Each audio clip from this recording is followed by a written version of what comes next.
Okey, Assalamualaikum warahmatullahi wabarakatuh. Pelajar tahun 4. Nampak tak Ustazah kat sini ni? Ustazah Mariam. Hari ni nampak Ustazah Hari ni Ustazah buat bagi nampak. Pelajar-pelajar semua nampak Ustazah. Jadi tak rasa macam bercakap sorang-sorang kan? Gitu. Okey, hari ni untuk subjek hari ni kita akan belajar hadis. Pelajaran yang pertama lah, iaitu pengenalan hadis sahih. Okey, pertama sekalinya Ustazah nak cakap subjek hadis antara subjek yang susah untuk pelajar, termasuk Ustazah. Ustazah pun belajar hadis, pun antara subjek yang paling susah hadis ni, sebab banyak benda kita kena ingat. Tapi untuk level sekolah rendah ni, jadi Ustazah harap awak kuasailah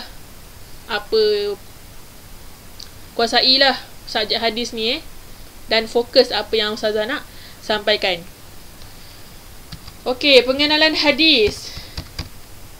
Okey, budak ni tanya, Ustaz, apakah maksud hadis? Okey, ini dia maksud hadis.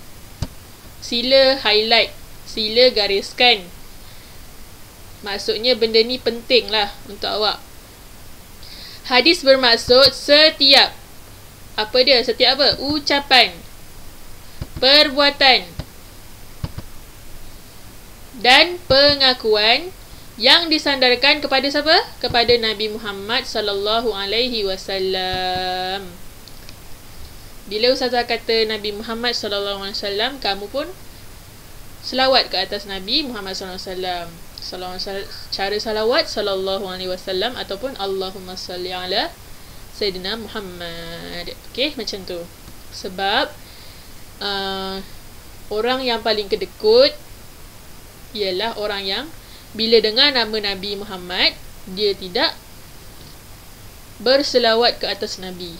Okey, itu ilmu sampingan lah. Okey, jadi ini maksud dia. Setiap ucapan, perbuatan dan pengakuan yang disandarkan kepada Nabi Muhammad sallallahu alaihi wasallam. Itu dia maksud hadis. Apa dia? Ucapan Nabi Muhammad, perbuatan Nabi Muhammad sallallahu alaihi wasallam dan pengakuan Nabi Muhammad sallallahu alaihi wasallam.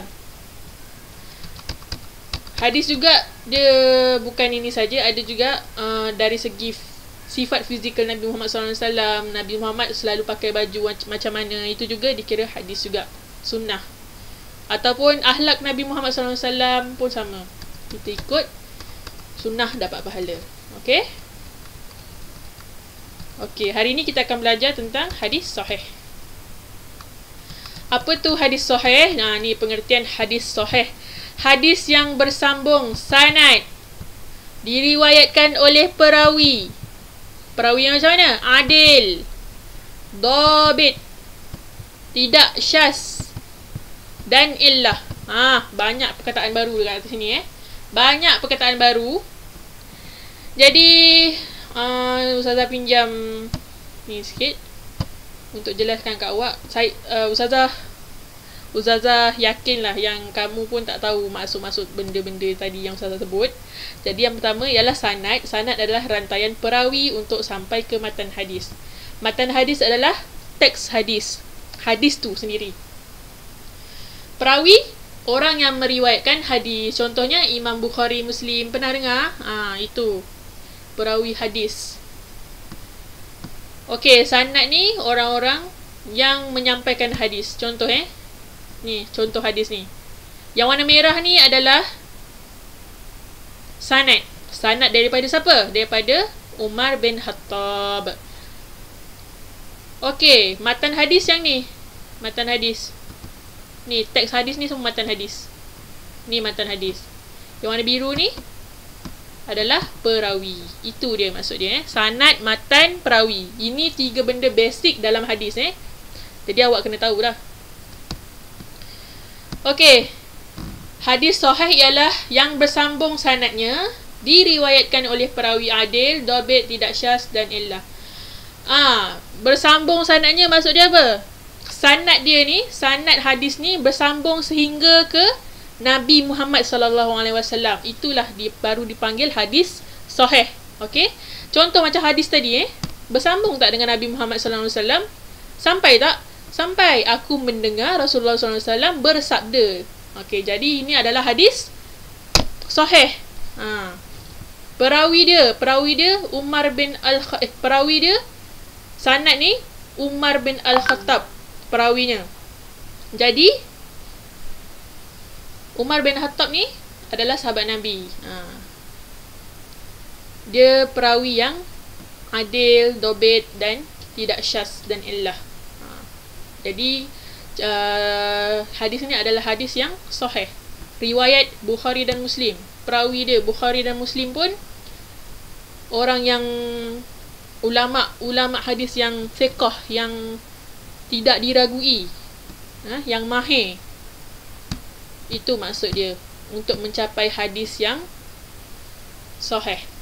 Okey, yang pertama bersambung sanad tadi saya dah kata, sanadnya rangkaian dia tu sampai ke Nabi Muhammad sallallahu alaihi wasallam barulah boleh dikatakan itu hadis sahih. Diriwayatkan oleh perawi yang adil, dobit, tidak syaz, illah. Dobit ni apa? Adil ni maksudnya apa? Nampak ni adil. Perawi yang muslim, baligh, berakal, tidak fasik dan menjaga maruah. Maksudnya adil ni perawinya tidak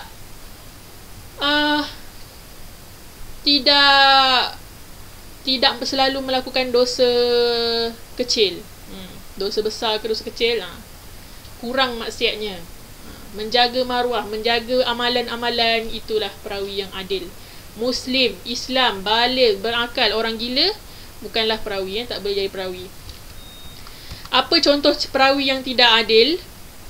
Dalam rangkaian sanad tadi apa? Perawi-perawi yang menyampaikan hadis daripada Umar, daripada Umar radhiyallahu anhu, daripada Ibnu Abbas, Rasulullah SAW bersabda, itu contoh. Tu nama-nama orang tu adalah perawi. Perawi yang tidak adil contohnya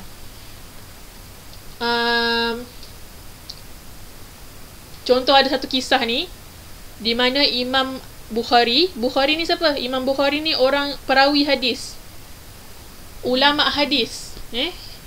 Kitab Bukhari banyak memang popular lah. Imam Bukhari ni dia nak cari hadis lah. Jadi dia jumpa dengan seorang perawi ni, saya pun tak ingat apa nama dia. Dia ambil hadis daripada orang perawi ni lah. Seorang perawi ni, Fulan perawi ni. Jadi dia tinggal dengan orang ni beberapa hari. Lepas tu dia nampak, satu hari tu dia ada ternampak perawi ni main-main bagi makan kucing. Macam kucing tu nak makan, dia tarik makanan jauh sikit.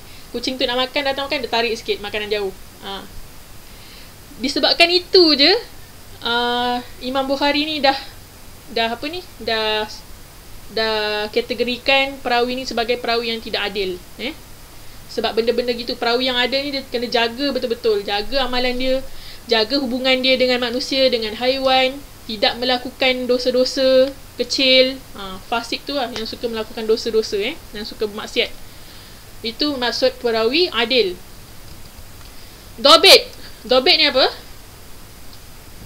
Dobit ni perawi yang kuat hafalan dan ingatan dan dalam meriwayatkan hadis. Dobit ni kira mahir, memang ahli dalam hadis. Jadi orang-orang perawi-perawi yang tidak dobit, yang pelupa. Kalau dalam satu hadis tu ada perawi yang pelupa, hadis tu boleh jatuh darjat dia. Dia tak akan jadi hadis sahih. Itu maksud dia. Jadi untuk hadis sahih, perawi dia mesti kena yang kuat ingatan, ingat hafalan untuk dalam meriwayatkan hadis, hafal banyak hadis. Itu antara syarat untuk mencapai hadis sahih. Ni semua syarat untuk perawi, perawi adil, perawi dobit. Dobit ni apa? Yang kuat hafalan dan mahir dalam ilmu hadis. Yang seterusnya, syaz. Syaz ni apa? Keraguan pada hadis. Keraguan lah. Maksudnya dia mungkin ingat-ingat, lupa, gitu. Itu tak boleh. Yang kedua, illah, kecacatan pada hadis. Kekurangan, kecacatan. Itulah maksud dia, kecacatan pada hadis.